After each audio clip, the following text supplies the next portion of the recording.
This is a presentation about the report Organisational Structure and Accountability Report 17 for financial year 2016-17.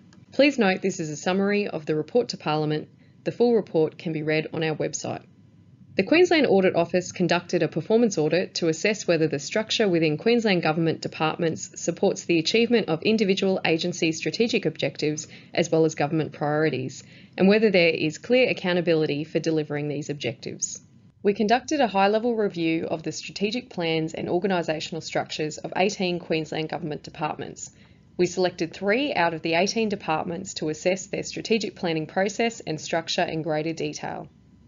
A clearly articulated strategy drives an organisation's direction and contributes to a strong governance structure. Taking this approach will ensure that the agency's divisions and business units support its vision and strategic objectives. This will better position the agency to deliver on its strategic and operational activities.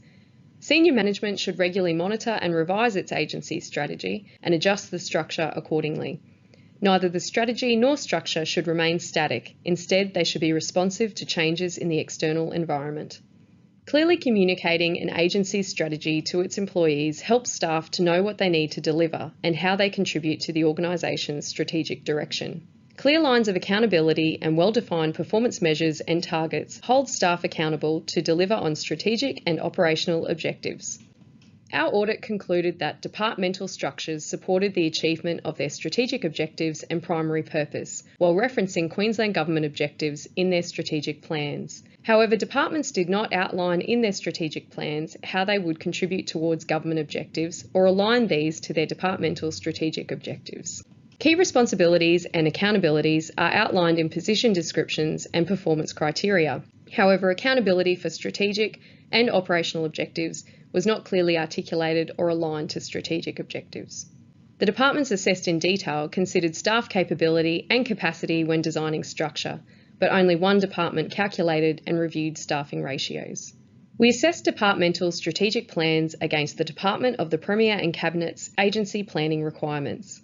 We found that departments did not align performance measures to strategic objectives, analyse potential impacts of key strategic risks, or use clear and measurable targets in their strategic plans. Also, while Queensland Government objectives were quoted in 94% of the 2016-20 departmental strategic plans, only 5% of these departments drew a connection from government objectives to departmental strategic objectives. When analysing the shape of the public sector, we reviewed the distribution of public sector employees across the Public Service Award using the Administration Officer Equivalent Scale. We observed that full-time equivalents increased by 6,800 between June 2012 and June 2016. Positions with annual earnings equivalent to AO8 and above incurred the greatest percentage increase. This was largely attributable to increases in nurses, health practitioners and doctors. This shows that the Queensland Government is employing more staff at the higher annual earnings bands than it did 5 years ago. While the Queensland Government has controls in place for managing overall public service employee costs, it will be difficult to maintain a financially sustainable public service if this long-term trend continues. Performance monitoring and reporting against objectives varied across the 3 departments we assessed in detail. Only one department reported to its executive leadership team on its performance against strategic objectives and internal measures.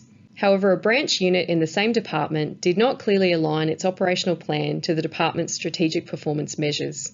Another department reported performance measures in its annual report that were inconsistent with those listed in its strategic plan for that year.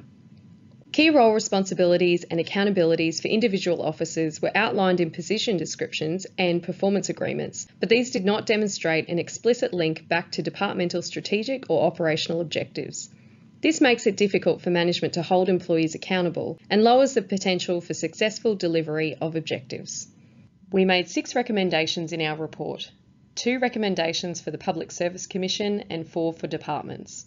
We recommend that the Public Service Commission monitors and provides regular advice to agencies on future workforce profile requirements and supports agencies when developing their strategic workforce plans. We recommend that departments implement a structure that delivers on strategic priorities and aligns to Queensland Government objectives. Assign strategic and operational objectives to employees, measuring performance against specific targets for each objective. Obtain and document approval for all staffing structure decisions and calculate and review staff structures and workforce profiles.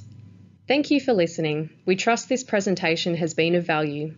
For more information on the issues, opportunities and recommendations highlighted in this summary presentation, please see the full report on our website at qao.qld.gov.au.